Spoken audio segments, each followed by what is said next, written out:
Baik, selamat siang untuk kita semua dan selamat siang untuk Bapak dosen. Kembali lagi bersama saya. Nama Ventris Talas, NIM 1703080012, kelas A reguler sore, semester 7, mahasiswa Universitas Nusa Cendana Kupang. Baik, di video kali ini saya akan memenuhi salah satu tugas mata kuliah Sosiologi Terapan, yaitu mereview buku yang ke-10 yang berjudul tentang keterampilan digital membuka informasi masyarakat. Baik, selanjutnya kita akan masuk dalam pembahasannya, yaitu pada dekade pertama abad ke-21, perhatian yang diberikan kepada kesenjangan digital yang disebut di negara-negara maju secara bertahap menurun pendapat umum di antara para pembuat kebijakan dan masyarakat pada umumnya adalah bahwa antara mereka yang memiliki akses ke komputer, internet, dan media, dan mereka yang tidak memiliki akses ditutup. Di beberapa negara 90% rumah tangga terhubung ke internet. Komputer,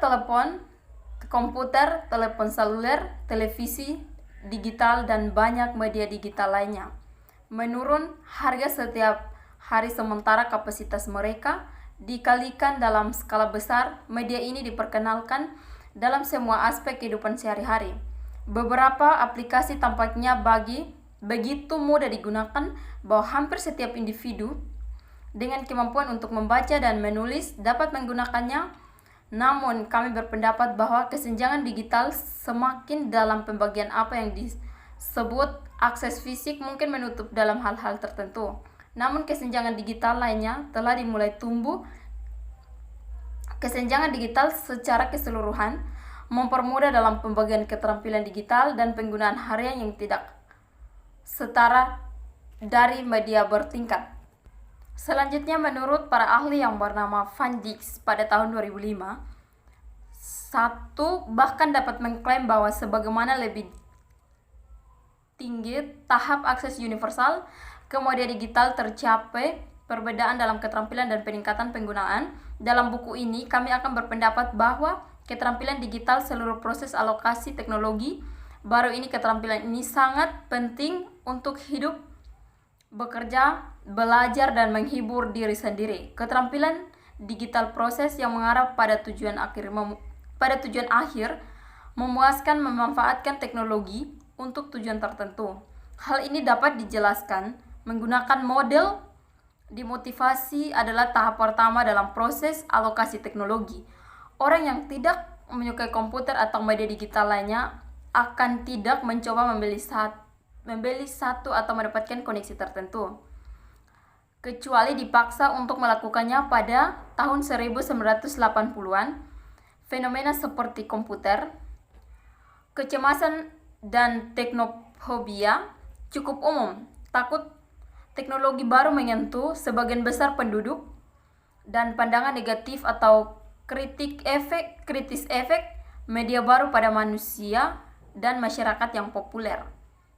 Dalam paruh kedua tahun 1990-an, dengan terobosan World Web dan meningkatnya popularitas internet, ketakutan dan pandangan ini mulai perubahan. Sekitar tahun 2000, internet bahkan merubah menjadi hype. Dalam dekade berikutnya, internet bergabung sepenuhnya ke dalam kehidupan sehari-hari negara maju. Saat ini orang tua dan orang-orang yang hampir tidak dapat membaca dan menulis juga termotivasi untuk mendapatkan akses ke dan menggunakan media. Terlepas dari sesulit yang dirasakan media ini, naluri orang-orang ini menyadari bahwa mereka akan menjadi terpinggirkan dalam masyarakat jika mereka tidak menggunakan media digital. Namun, kecemasan komputer masih ada, dan tingkat motivasi berbeda secara substansial di seluruh bagian populasi. Motivasi tidak hanya penting bagi keputusan untuk membeli komputer dan mendapatkan koneksi ke internet. Tetapi bahkan lebih penting bagi motivasi akses material penggunaan akses keterampilan. Yang pertama strategis, yang kedua informasi, yang ketiga formal, yang keempat operasional. Langkah-langkah yang diperlukan untuk menggunakan media ini dan menjadi akrab dengan mereka, mengembangkan keterampilan yang diperlukan, membutuhkan upaya dan motivasi yang berkelanjutan. Bila semua berjalan dengan baik ketika perintah dan penggunaan media digital sederhana dan terjadi sesuai dengan kebutuhan dan tujuan orang, hasilnya adalah stimulasi. Kemudian siklus motivasi yang meningkat dimulai. Tahap kedua alokasi, memperoleh akses fisik ke media telah sepenuhnya mendominasi opini publik dan perspektif kebijakan dalam 2 dekade terakhir. Dominasi ini terbukti bahwa banyak orang berpercaya bahwa masalah akses diselesaikan dan bahwa kesenjangan digital ditutup ketika lebih dari 90% dari populasi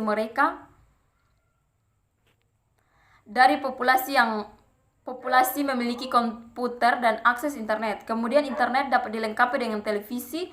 Yang penting difusi internet dalam 2 dekade terakhir bahkan lebih cepat daripada televisi.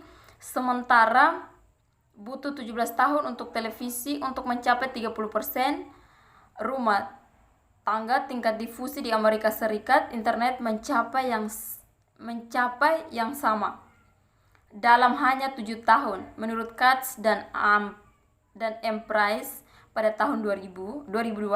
Namun mencapai populasi yang tersisa mungkin lebih sulit bagi internet daripada untuk televisi. In Eropa Utara dan Barat, di Korea Selatan tarif akses internet mencapai angka 90%, namun di Eropa Selatan dan Timur mereka tetap antara 30 dan 60%. Statistik Eurostat pada tahun 2013 di Amerika Serikat, negara bagian akses internet rumah tangga pada tahun 2012 adalah 81% dengan perbedaan besar antara daerah perkotaan dan perdesaan. Namun pada skala dunia internet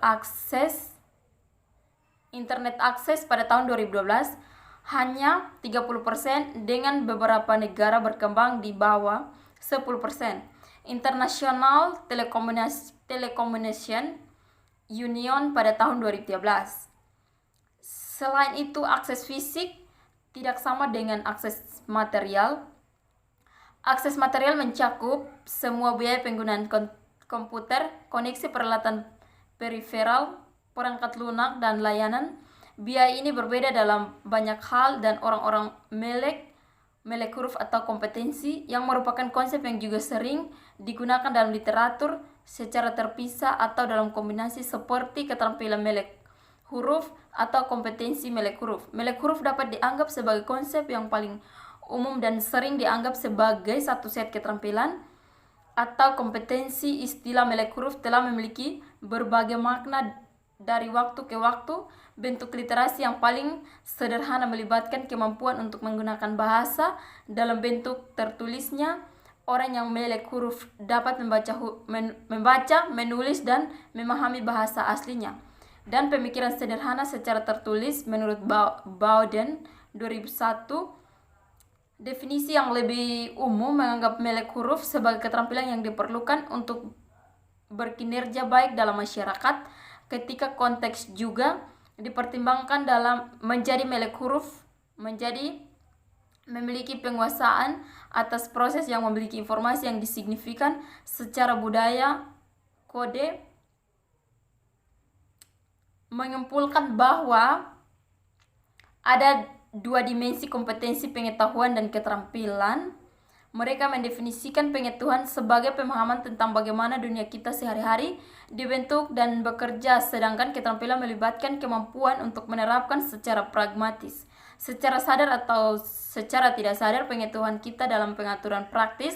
Dalam pandangan kami, istilah keterampilan menunjukkan kinerja yang lebih antar atau aktif dalam penggunaan media daripada misalnya istilah melek huruf yang mengacu pada menulis teks, misalnya menggunakan internet, melampaui menulis pada keyboard dan layar untuk mengerjakan berinteraksi dengan program dan orang lain, untuk menyelesaikan interaksi untuk barang dan jasa. Penggunaan internet memerlukan lebih banyak tindakan daripada penggunaan media visual yang relatif pasif seperti televisi atau buku yang terutama membutuhkan pengetahuan dan keterampilan kognitif.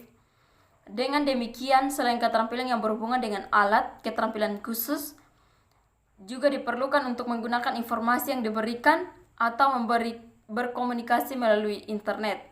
Sekian, terima kasih.